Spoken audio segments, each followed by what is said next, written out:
अब परमात्मा परमेश्वर कबीर जी एक उदाहरण दे रहे हमारे को कि जैसे हम बूढ़े हो गए, सफेद बाल आ गए, दांत जड़, काम छोड़ गए, आंख भी लग गई धोखा देने।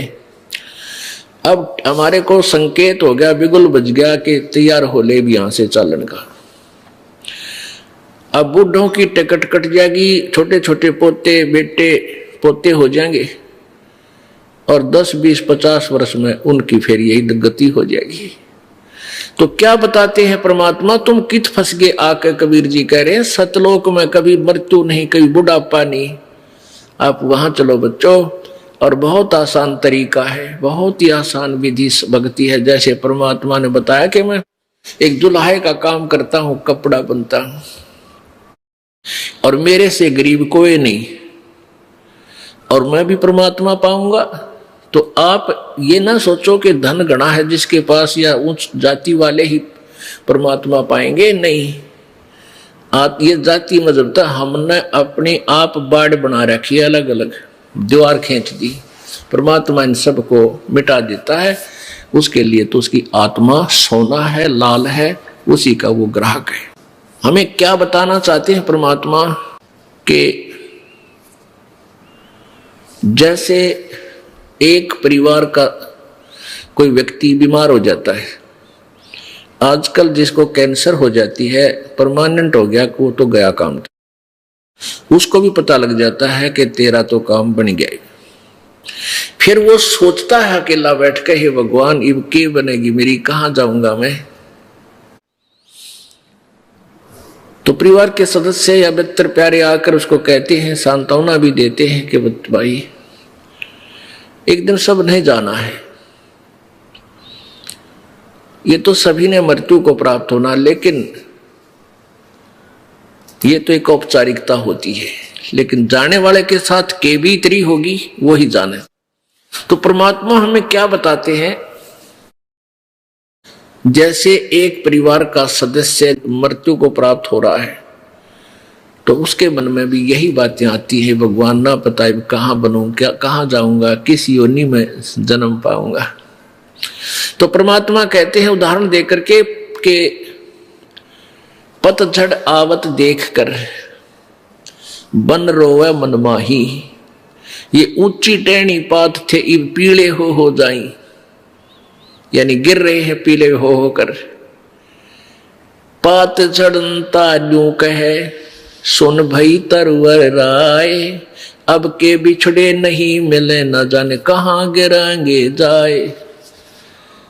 एक मान लीजिए पत्ता वृक्ष से गिरता हुआ कह रहा है तरवर को, वृक्ष को कि हे तरवर राज, अब ना जाने हमारा कहां ठिकाना होगा, कहां पड़ेंगे जाके, कोई कुछ पता नहीं।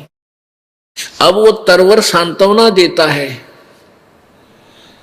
तरवर कहता पात से सुनो पात एक बात, यहां की यह रीति है एक आवे एक जात।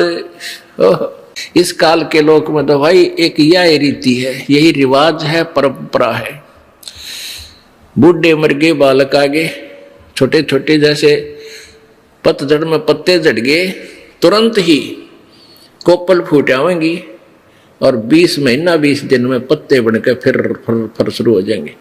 1 साल के बाद फिर वो भी ऐसे ही चली जाएंगे।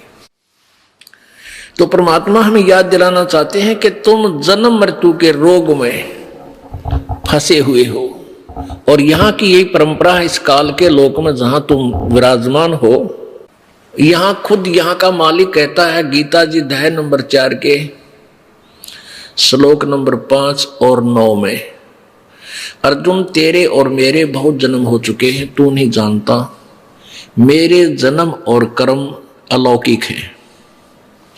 इससे सिद्ध है कि गीता ज्ञानदाता जो श्री कृष्ण जी में प्रवेश करके बोल रहा था, वो ब्रह्म ज्योति निरंजन अर्थात काल बोल रहा था, जो गीता जी अध्याय नंबर 11 के श्लोक नंबर 32 में स्वयं कहता है, अर्जुन मैं काल हूं और सबको खाने के लिए अब प्रवृत्त हुआ हूं, अब मैं आया हूं।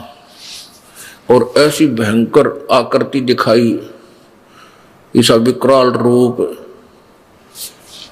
तो श्री कृष्ण जी काल नहीं थे, श्री कृष्ण जी में प्रवेश करके प्रेतवत वो काल ज्योति निरंजन 21 ब्रह्मांड का स्वामी बोल रहा था। इससे सिद्ध है कि ये भी नासवान है। और गीता जी अध्याय नंबर 2 के श्लोक 12 में कहा कि अर्जुन तू ये ना समझे कि ये सैनिक और ये राजा लोग तू और मैं पहले ना थे या आगे ना होंगे। ये मत सोच कि अब हम जन्मे हैं, आगे भी जन्म होगा अपना और पहले भी थे। गीता जी अध्याय नंबर 2 के श्लोक 10 के श्लोक नंबर 2 में कहा कि अर्जुन मेरी उत्पत्ति को ये देवता नहीं जानते, क्योंकि ना ये ऋषि जानते, क्योंकि इन सब का उत्पत्ति करता मैं हूं, यानी ये मेरे से जन्मे हैं।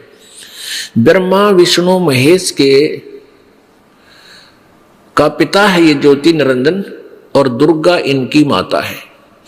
इसको दुर्गा को प्रकृति भी कहते हैं। प्रकृति और इसका सदाशिव काल से इन रजगुण ब्रह्मा सतगुण विष्णु तमगुण शिव जी की उत्पत्ति हुई है। तो ये काल के पुत्र हैं, इसलिए इस ब्रह्मा विष्णु महेश से फिर आगे सब जनता उत्पन्न हुई है। ये कहता है काल के मेरे से उत्पन्न है ये सभी ऋषि और ये देवता, इसलिए ये मेरी उत्पत्ति से परिचित नहीं है, मेरे जन्म से। जैसे पिता की उत्पत्ति को संतान नहीं जान सकती, दादाजी बता सकता है। ऐसे ही पूर्ण परमेश्वर कबीर जी यहां आए, उन्होंने इस काल की का भी जन्म बताया कैसे हुआ, प्रकृति दुर्गा का भी जन्म बताया कैसे हुआ, और आगे ये ब्रह्मा विष्णु महेश की उत्पत्ति कैसे हुई, ये भी उसी परमेश्वर ने आके हमें बताई।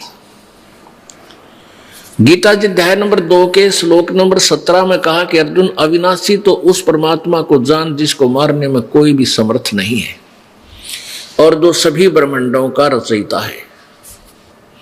गीता जी अध्याय नंबर 15 के श्लोक नंबर 1 से 4 और 15, 16 और 17 में, तथा गीता जी अध्याय नंबर 18 के श्लोक 62 में अन्य पूर्ण परमात्मा परम अक्षर ब्रह्म ही की साधना के लिए संकेत किया है, निर्देश दिया है। वो परमात्मा पूर्ण है। तो यहां सभी जन्म मृत्यु के अंदर है। कबीर परमेश्वर जी ने क्या बताया, जग सारा रोगिया रे जिन सतगुरु वेद न जान्या, जग सारा रोगिया रे, जग सारा रोगिया रे जिन सतगुरु वेद न जान्या। जग भाई जन्म मरण का रोग लग्या है या तृष्णा बडरी खांसी, जन्म मरण का रोग लग्या है या तृष्णा बडरी खांसी। आवागवन की डोर गले में या पड़ी काल की फांसी, जग सारा रोगिया रे जिन सतगुरु वेद न जान्या, जग सारा रोगिया रे, जग सारा रोगिया रे।